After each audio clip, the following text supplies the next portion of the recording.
Bismillahirrohmanirrohim. Assalamualaikum warahmatullahi wabarakatuh.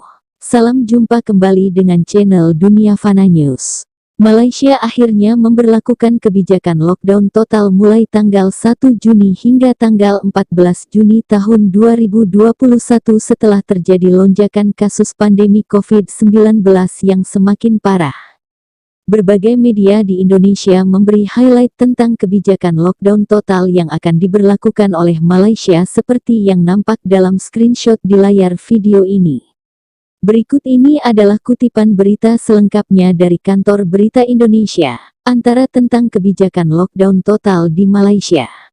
Antara, sidang khusus Majelis Keselamatan Negara MKN mengenai pengurusan COVID-19 yang dipimpin Perdana Menteri Malaysia Tan Sri Muhyiddin Yassin telah memutuskan untuk melaksanakan penutupan penuh sektor sosial dan ekonomi atau total lockdown, fase pertama di seluruh negara dalam tempo 14 hari, 1-14 Juni tahun 2021.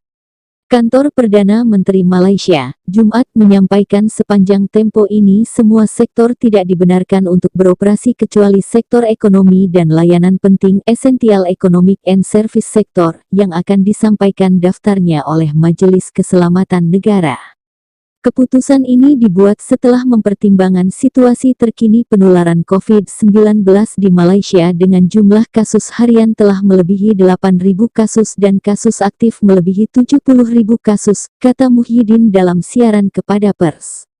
Hingga saat ini sebanyak 2.552 orang telah meninggal dunia akibat wabah ini dan jumlah kematian semakin meningkat.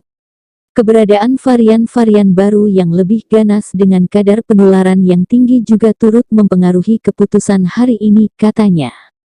Dengan peningkatan kasus-kasus harian yang menunjukkan tren kenaikan secara lebih mendadak sejak terakhir ini, kapasitas rumah sakit di seluruh negara untuk merawat penyakit COVID-19 semakin terbatas. Sekiranya lockdown fase pertama ini berhasil mengurangkan kasus-kasus harian COVID-19, pemerintah akan melaksanakan lockdown fase kedua, yaitu dengan membenarkan pembukaan kembali beberapa sektor ekonomi yang tidak melibatkan perkumpulan yang besar serta boleh mematuhi penjarakan fisik, katanya. Lockdown fase kedua ini akan dilaksanakan untuk tempo 4 minggu selepas fase pertama berakhir.